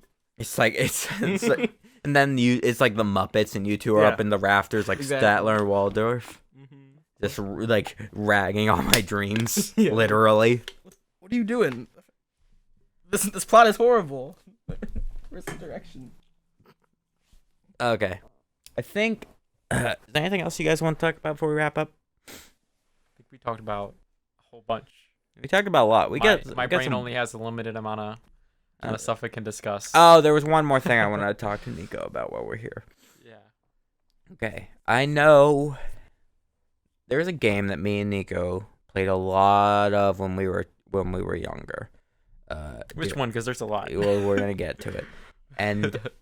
It's a thing that I've been thinking about, and I would be down to play it again if we like streamed it or something, and we I'm talking about Dokapon Kingdom. We can play. I know for the audio. Oh my god! Niko just flipped the fuck out when I said Dokapon Kingdom. If you don't know what Dokapon Kingdom, joking. I whispered to him that it was Dokapon. I was right. I thought it was listen, we played 3 games on the Wii when we were kids. It was Dokapon Kingdom, Mario Party, and Smash Bros. Brawl. Okay? But I really oh my god. I was thinking about if we were to like stream it or something and like backlog the recording and that like we would basically I'm gonna present the idea. Niko's like sitting up in his chair. He's so excited right now. I love Dokapon. He loves that game. If you haven't played Dokapon, and I thought it was such a cool. You know why we never finished it? Because the game it's so fucking long. I'm excited. That's why I'm saying if we streamed it and like we got 4 people together. It was a 4-player game. Once we're all good and like we're healthy and good, no coronavirus risk or whatever. If we got like a group of 4 together, maybe if Matt came in for a week or something, like if I fly him out here for a shoot or something, could be like us 4, or right? Like Curtis does it, or you get Alex or something. Yeah, or, like either Alex or Matt could be like the 4th person. I don't know. We'll see. You know? We'll see. Or if it's we could just invite Jimmy or Jake. Yeah. Jimmy? I should get Jimmy. If you're listening, come to the podcast. I want to talk to you. It's been a 30 bit. minutes away. Is he really? Oh yeah, he moved. He did. I tried to call him the other day, and I was like busy. I was a little sad. Yeah, I was gonna say if Jimmy, we did that, but I would want to like do like a streaming block for like 3 days where we played like 12 hours a day, and I think we would get through the game. Yeah. Okay. You activated Niko, John. How could you do Okay. this? But I'm trying to say, Dokapon Kingdom is like it's like a D&D like RPG, but it is a board. It's like a board game, like do a spinner, move a certain amount of moves, but it's in like a D&D like fantasy type thing. It's a really really fun game. The problem with the game is it's about 20. Any one game of Dokapon Kingdom, as in like in the way like Mario Party, like one game of Mario Party, one game of Dokapon Kingdom is 20 hours. Yeah, and that's It's like long. like also like we don't know what we're doing, so it might even be beyond that, right? Like we're not well versed in like every single bit, because I know we take time and like our turns and stuff to like figure out exactly to figure out what do. like the story probably is gonna be a 20 bit longer hours. than It's that. it's ridiculously long. Like there's so many different classes and stuff and like mastering all that. So I was asking you if you would be down to do that. I think you definitely are. Is what I'm Yes, getting. that's at. something I've wanted to do for like months. Yeah, I'd like we'll, to say to the we'll stream, think about or to we'll the- think to the about this in the podcast. future. Mhm. We'll think about this in the future because I definitely want to. Book a I don't know podcast. where I would put it or what I I'm would do with it so outside of excited. it just being archived on Twitch. But like, it would be kind of cool to do that. It's a Wii game, right? It's a Yeah. Wii game. It's and here's the thing: if people want to play Dokapon, try your hardest to find it. But it's kind of a rare Wii game. It's kind of hard to find. Is it online? I don't think Wii servers are still up, so that's a I- good I don't thing. Where are know. we? Are they up? It's like I I know- was on I know- Nintendo the other day. I know and they DS are- servers are down. Yeah, not, DS not are these not. ones, but like there's people who made Wii servers. Oh, that's true. Like people have made one, but like the official one, like Nintendo stuff are down. Nintendo picks their properties that they care about, and they see like the other. I'm gonna be honest. I know that Mario Maker, the first game, Mm-hmm. is already like the servers are already or not. The servers aren't going down, but you will no longer be able to upload content to that Okay. game. Wow. You'll because Huh. you know no one bought the Wii U. That's the issue. The Wii U was garbage. It was a good idea that eventually became the Switch. That's my argument. Right. That's what I'm saying. Like people like the pad, but like I don't want to have to use this thing for everything. Yeah. So a lot of the servers going offline. I had a 3DS, right? And I had like thousands and thousands of points for like their online store that they did. Mhm. I played games like Punch Out. The 3DS servers are still up, aren't they? Not that. There's No. Nintendo used to do it. No, the servers for that. Okay. But Nintendo used to have a rewards program where every cartridge had a Yeah. rewards points. Thing. Yeah. And I'd like go to GameStop, be like, "Hey, can I have all the rewards points?" Oh. and they'd give it to me. It's like, You're okay, such sure. a haggler, man. Like every time I talk to you, you're doing that kind of shit where it's like coming up with like getting all the like reaping the benefits of like coupons and stuff like that. I don't have the energy nor the time to do that. Right. And then the servers went offline. So they like, there was an email that I got sent in my box that I noticed like 4 years later. It said, "Hey, if you had points in this thing, they're going away. Goodbye." Ooh. The another thing, I want to do some streaming stuff, and I know Matt wants to get way back into it, and I think we're gonna try to establish like a decent schedule and stuff. Should ask him about this first. Dokapon. That would be cool. For reference for the audio, yesterday, a game we've been kind of waiting on, Monster Hunter Rise, also came out. I gotta go pick it up. I haven't played it yet. I think that'd be a really cool game for us to play and stuff. But I don't know. Such That's a just complicated game, by the way. I don't know if oh anybody's Monster Hunter. played Yeah, it. very Yeah, much. I God. should too. Like, streaming sounds like a lot of fun. Like, I'm gonna try to stream the new Isaac game when it comes out in a few days. I think the problem with that is the problem with it Isn't is Isaac like the crying baby? yeah, Binding of Isaac. Yeah. The Okay. problem is like Twitch is so incredibly bad for discovery. Oh yeah. Like it's awful for it. Like I don't understand how they make it like I can't understand What you how do is you They don't need start on to. like a smaller platform. Well, And that's then you what- move to why- Twitch, here's which the is, like, thing. so many people do that. That's That's why why I I think- nowadays. that's why I'm thinking because here's on the vice versa. YouTube is a lot better. It's bad about it, but it's still a lot better about like discovery and like finding Mhm. new things. So I think that like if like a more sizable audience began like through the commentaries and stuff, it would eventually move to that. Or I don't know. You can do Something TikTok, people John. do is like I yeah, could see I've going- had a lot of that's true. ideas with TikTok, so Yeah. don't. I gotta. I'm slowly starting to figure out this app. I'm getting it. I understand it. It's more than just D&D memes that I'm getting. So the way it works is like it's better on Discovery, but it's harder once you reach a certain point. They like throttle growth. So it's like once you get really big, They throttle your They want the you to growth. look at the other. they want Okay. people, I get that. they want you to get discovered and get like some popularity, but they want the platform to be the thing and not just a bunch of like here's all the huge creators. Yeah. So, Okay, so once you reach like a certain point, then it just throttles you. So what I'm imagining is growth charts for that game are go steady, steady, steady, and then shot up at a point. For like TikTok, yeah, it's like steady, then it's like shoot up, and then they also have a thing where it's called the Creator Fund, where you make money off of it. And the second you sign up for that thing, it's like, okay, there go your views. Yeah, Okay. because they pay you for Once your you views, start so getting they're paid, gonna find yeah. a way to like. They just stop showing cut your your stuff all the views. time. Yeah, You're because gonna then they have to pay you for it. Yeah, Because then it's monetized. if you can get your personality out there, it's not too hard of a platform to grow on. And some people. TikTok is an interesting thing. I think the thing I want to use TikTok for is I really want to use it for like.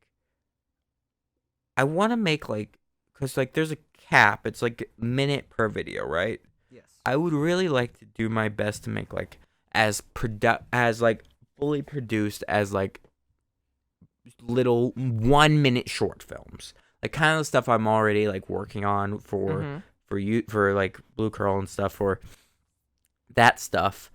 But those are long. Those are like those push a certain amount of time. What I would like to do is I would like to be able to do a 3-act like, or at least a joke like setup, build, punchline like within a minute, and have it be a full thing. Like I would love, or like a skit that can be done in a minute. Like that's the kind of, but like produce it in a way that like I can do it in a quality that like appears more professional. It's all about watch time on TikTok, where it's like they want people to watch your videos and bonus points if they rewatch them. So you need to have it like come at you pretty fast, where it's like, okay, I'm hooked. I want to see what happens here. And that's the thing is, if you've got a minute to tell a story, you can do it. It's just you gotta make sure you hook them in. It's like, this is another reason like I write down. I have the notepads and like my notes on my phone of like, I can't stress this enough for anyone. Just no matter what you're doing, write down your thoughts. If you have an idea where you're like, oh, that's a good idea, write it down, because if it might disappear.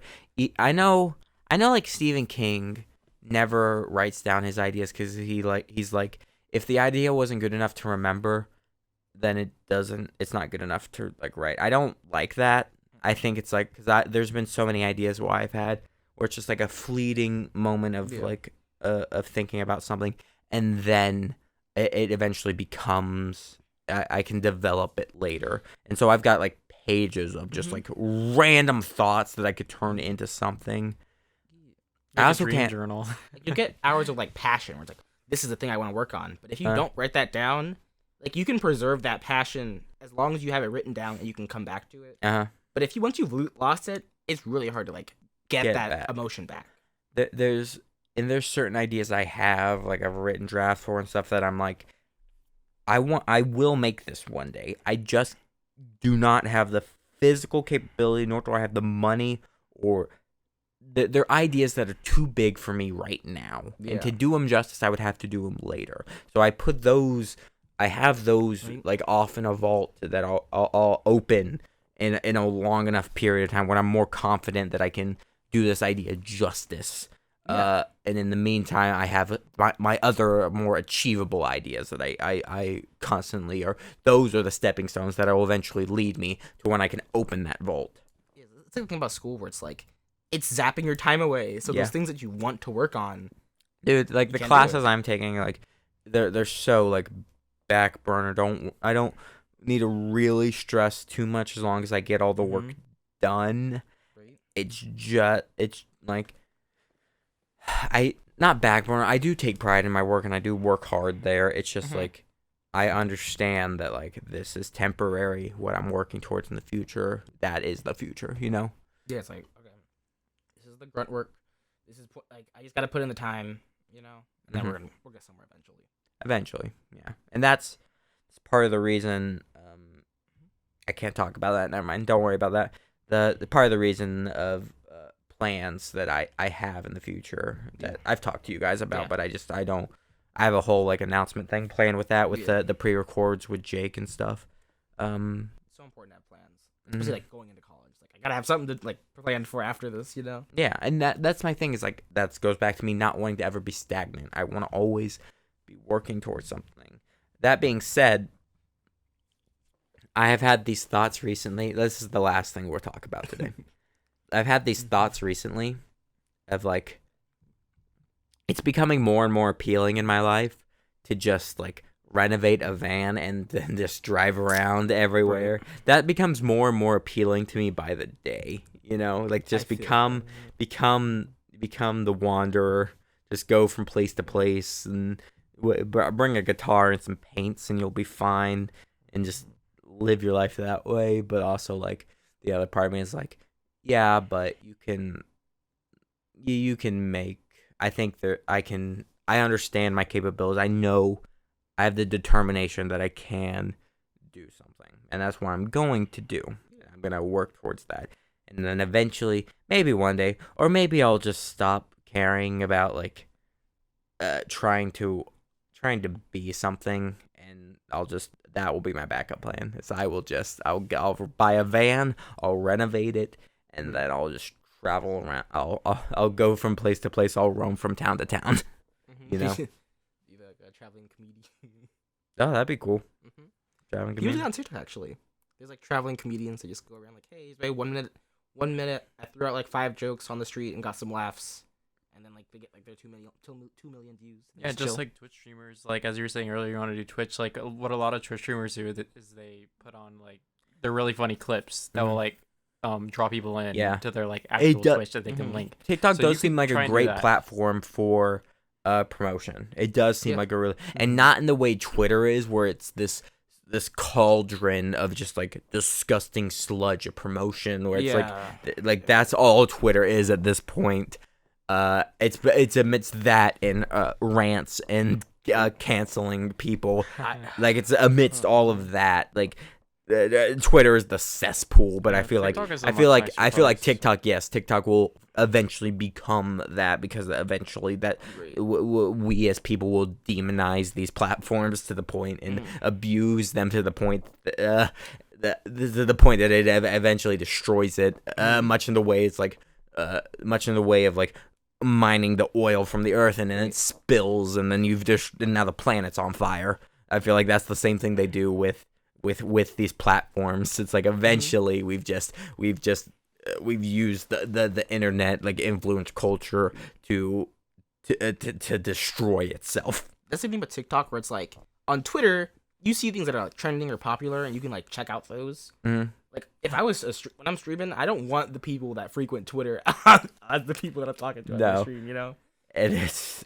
But on TikTok you see what they think that you want to see. So you're not just gonna find the people that are like the haters on Twitter as frequently. You still get them. Like it's a platform. You're gonna find them. But it also seems like it's like I never look through comments on TikTok. I've noticed. I've never done that. Comments? Like, I've never done that. I rarely do that because it's like it's like a button like in between a bunch of other buttons, so I don't really look at it. It's not like Twitter where you just scroll down. If you scroll down on TikTok, you just see more stuff, you know? I don't like more Dungeons and Dragons memes. That's what I get. That's what you're there for. Wait, you know what? That's another thing. If we were doing more streaming, we gotta stream a D&D game, like a Critical Role style. Then we would actually do some D&D. Like I would love. Who would we do all of that, right? I would love to DM, but I also don't want to DM. No, like I don't know how to do it. Maybe Chris. You're funny. I don't know.